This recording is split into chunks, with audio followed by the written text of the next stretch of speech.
Welcome to Reconnected and Free, a safe space to explore, recalibrate, and come home to yourself.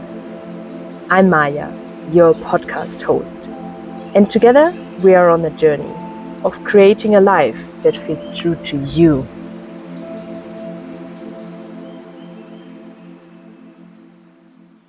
Do you ever feel like no matter what you do, still you feel miserable with yourself, miserable where you are in your life?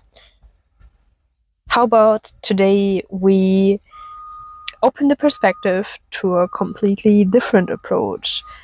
How about shifting it to a point you haven't seen yet? Let me start with a little picture about that so we'll understand better. Would you be complaining about a flower not growing when you don't give her water, when you don't give her sun or the right soil, and simply let her stand in a cold, dark room? Probably not. So to help a flower grow, the plant, and to bloom, you would give her the right amount of sun and water or rain, nourishing soil, a beautiful place, maybe outside in a garden or at your balcony or wherever else she can nicely grow. Maybe you would even, as I would probably do, talk to her with kind words. You would definitely care for her, and you would not judge her for not blooming under the wrong circumstances. So why then do you treat yourself maybe so miserable? Why do you judge yourself? Why do you complain when there are things that you could do a tiny bit different to have a way better life, to finally bloom, to finally be more happy or evolve, whatever it is that you wish for yourself? I mean, in the end, we all want to feel safe and happy, but what is it that gets you there? And it can be so much more simple than we might think. Oftentimes, we get, like, from the outside, the opinion of that it needs to be hard work to have a good life and to feel good, or certain influences might be you need this or that, you need to buy this product, you need to get this coaching, you need, whatever from the outside. But what if it could be so simple, something you have so much influence and power on? And I don't mean like turning everything around, like you don't need to like pack everything together and just leave inside it. You don't even like need to change, like to quit or to change completely everything. And it also doesn't need to necessarily be a lot of effort. Like, depends on your goals also, but we're just talking about the first steps. So you are like a little bit more calm in the good kind of way, in the relaxed kind of way, a little bit more happy and content. And from that ground, you can for sure also change more. So other things get possible for you, but just for the first few steps. And I'm not talking now about deep inner work that you could do, going into your childhood, working on things there, or like working and dissolving like old unhealthy behaviors and patterns. What we're now focusing on is simply the outside world.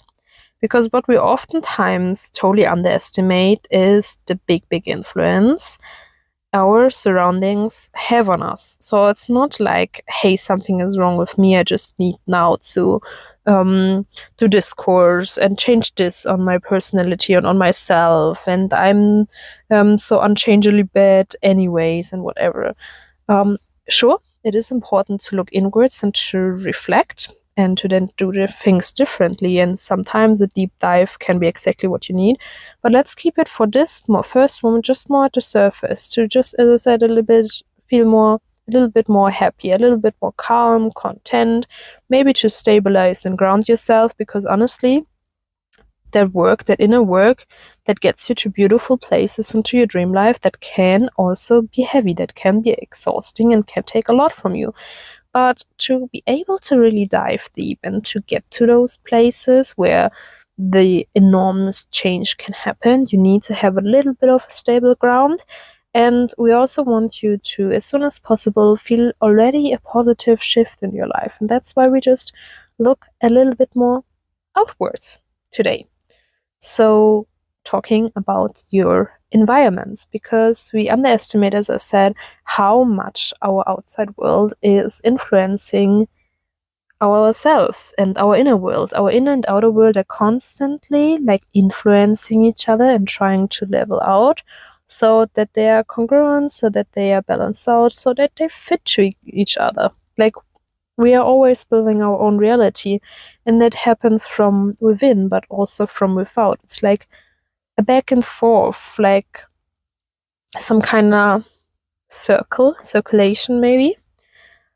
And the outside part, your environment, that is definitely I'm starting with the more obvious one and then getting to the one I want to focus more on. The more obvious one is the people you have to do with. Maybe you've heard that already, especially when you like are a little bit into personality development already, or into such topics of confronting yourself, evolving yourself, however you want to name it, is that you are the sum of the 5 people you spend most time with. And that means also with like that you, as I said earlier, want to balance yourself naturally out unconsciously. A lot of those things that I'm naming here are happening unconsciously. That's why we need to get aware of them, reflect on them, and then just act consciously aware differently. So you have to do with so many people every day. And that can be the people you are working with. That can be your family, your friends, whoever you have like most contact with. Doesn't need to be in person. It doesn't even need to be a person that is kind of reachable for you nowadays. So we have like social media. And this is already like a little hack to change the 5 people you have most to do with, is that it can also be some kind of outside person, a role model that doesn't even know you. You know, like these, whatever it is for you in your job, or a person you look up to in your family, or can even, as I said, be people that you don't have like something directly to do with, like a certain actor, a certain celebrity, a person in public, that's, or their life path, or how they show up, or whatever it is, what inspires you. And you can be also become aware of what is inspiring you about them, and then just consume a lot of content of them consciously, not falling into a hole or something to just distract yourself, but consciously getting into that connection with the person, or connecting with them on meditations, visualizations, or whatever. So you are, as I said, the sum of the 5 people you have most to do with every day. And that can be uplifting, as I said that hack already, how you can make that uplifting, how that you can make that beneficial, but it can also bring you totally down. This is when people are talking you small, don't believe in you, or their energy is just low, as they just, don't really confront themselves with themselves, as they are unconsciously, as they are like themselves unhappy maybe in any kind of way. So what you can do is change who you have to do with. Maybe there are ways to change who you have most to do with. For example, friends. Friends, it's easier maybe than family, but also with family it's possible to just keep the contact on minimum, or even like cut the contact from your side or openly communicate that you don't want contact anymore, so that the person is aside. If possible, of course, change workplace, change where you get to work, change sports club, change whatever it is, wherever it is that you spend so much time at, where you meet those people again and again. And that already can help so much.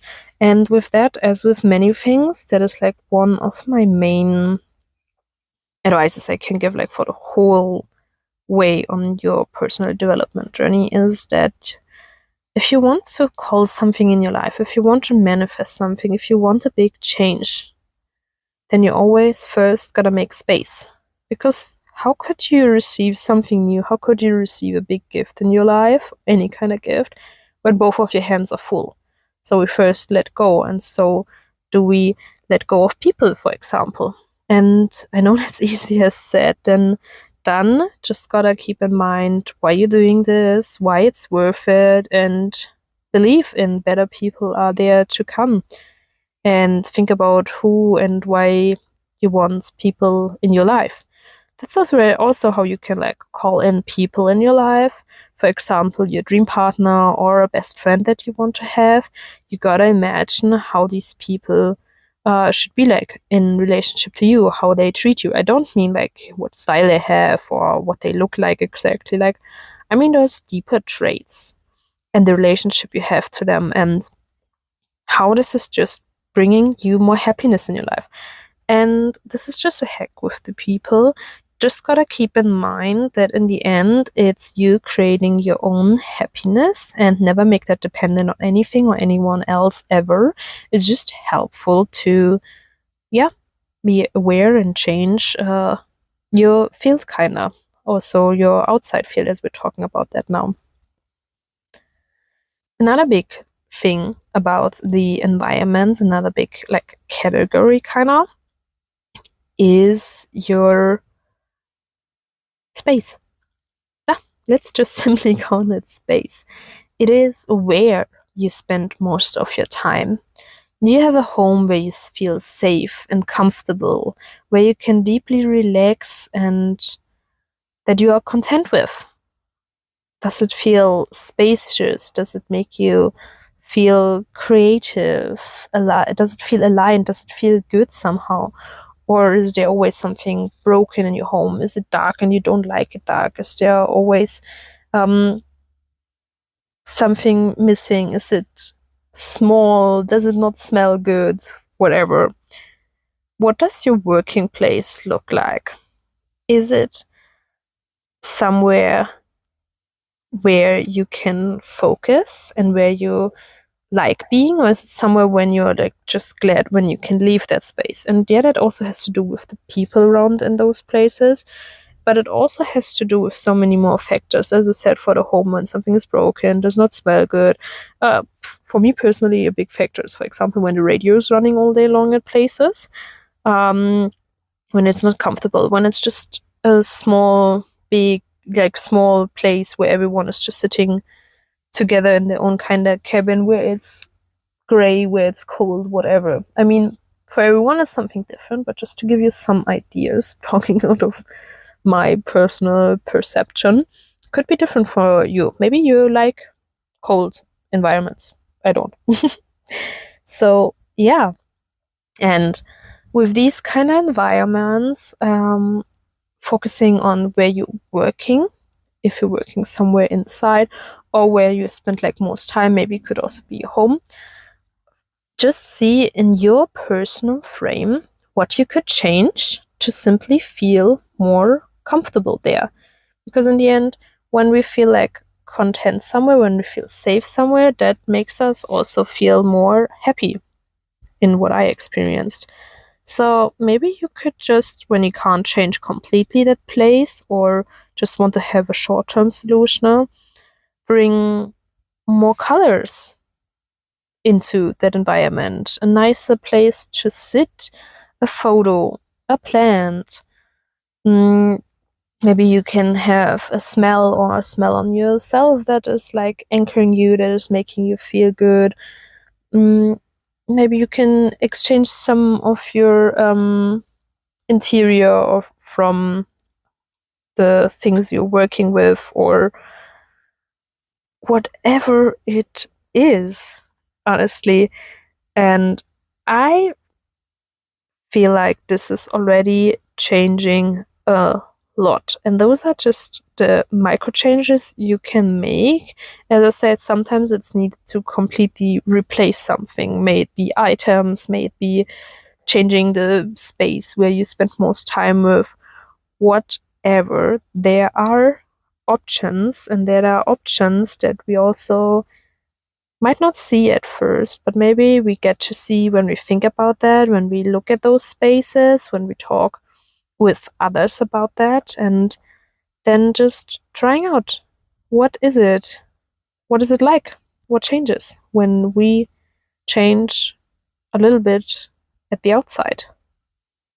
And to zoom out a little bit, because I really value zooming out about a lot of things, but also when we talk about the environment, is not just like the direct one, but also a little bit kind of more indirect, kind of zooming out. Let's call it zooming out.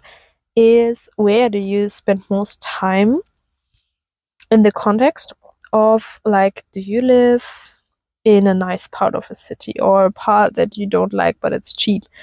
Do you live in a city? Do you live in nature? Where do you work? Do you, like, in the end spend your most of your time? And is that truly aligned with you? Do you feel safe, calm, peaceful, content when you really tune into that feeling? Maybe you also just need to go back and think about what you liked as a child, where you liked to be most. Maybe you just need to, um, maybe you, let's see how you can find out that exactly. My approach with those things is oftentimes to just feel into them. But maybe for you, it's more that you work more with your mind.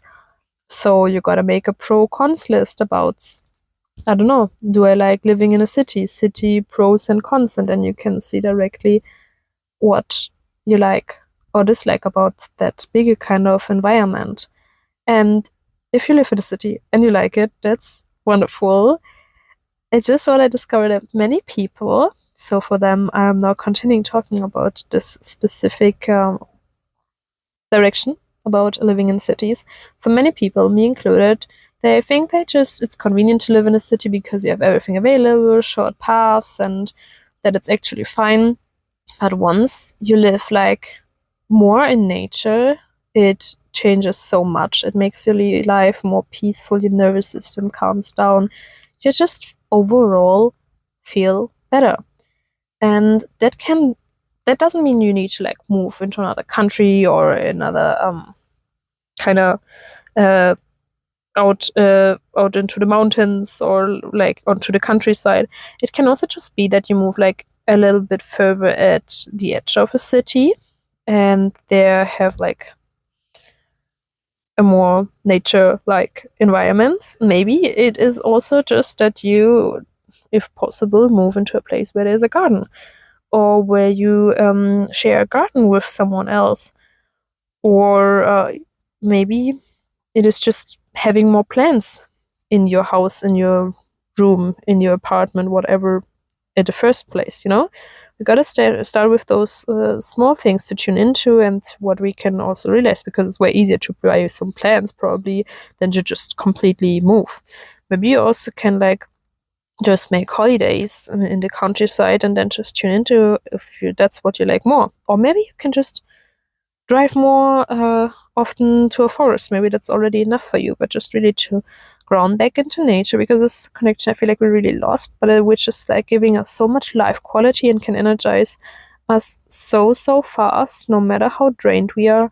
Just connecting with nature, which can be a walk, which can be deep breathing deeply, which can just be being somewhere barefoot, touching plants, enjoying the sun in our face, or just work with your senses. And that's just changing so much already. And in your free time, you could also change your environment. How about just trying out new hobbies? Trying out, like, getting into new topics and see which people you meet there, which sides of you discover there, and how you experience yourself with those new things. And just maybe you will thrive there. Maybe that's something that makes you more happy when you spend more of your time or free time with something that creates really joy, which is quite an individual thing. Instead of, for example, watching TV or just scrolling on your phone or just sitting around or distracting yourself, maybe you'll get into reading, writing, knitting, drawing, crafting, whatever. And then you create those little happiness zones for you, kind of. And that might also already change a lot if you just get there yourself. But I can tell you out of experience, then getting in touch with people who share the same interests, deep interests in such activities and things, that's changing more. That's just such a beautiful feeling of being understood and seen, and just so much joy. You know how joy can double when you share it with someone else. So, for example, that I got into the kind of, I would call it, bubble of spirituality, of self-development. Sometimes I there didn't find actually the people I was looking for. But I learned to find those environments, as there's like a big bubble where I feel like nothing's wrong with me. Because for such a long time I felt so wrong for my sensitivity, for my wish to be in nature, for what I'm not able to, what I feel like most people just seem to easily be able to manage, like classic kind of life things. And I just felt so bad because no matter what I tried and how hard I tried and how hard I pushed myself, I was just having breakdown after breakdown. And then I just, especially through traveling, got in touch with some people on a similar journey, some people in a more kind of self-development, spiritual kind of bubble, that are just discovering and experiencing similar things. And that are also like, hey, since I spend more time in nature, hey, since I meditate, since I travel whatsoever, I feel way more like myself, and it feels way more fulfilling, and I just love where it got me. And I just, this joy of life coming back because of that reconnection with yourself, and with not just, no matter what, trying to fit into a frame, into a life, but with owning this life, with making it your own. Because honestly, only your own inner voice, your heart's voice, matter, and your intuition. And if they lead you to that, as it is right now, or as it is for most people, isn't yours, that's okay. And if it's just a little whisper of, hey, something is off here, and the tiniest idea of you could be happier somehow else, just give it a try. And as I said, it doesn't mean to make major steps all at once. It can only just be, hey, get some more plants, just hang out at different places, try a new hobby, all those tiny things where you can change what you do every day, like where you are every day, kinda. And that outside can influence your inner self already so much that every other change can get easier, and that you just feel a little bit happier.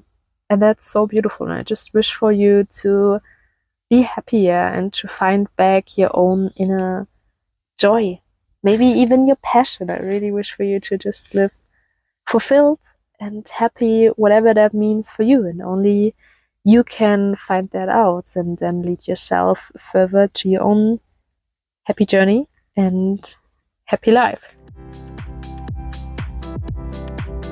Thank you for being here. Until next time, much love, Maya.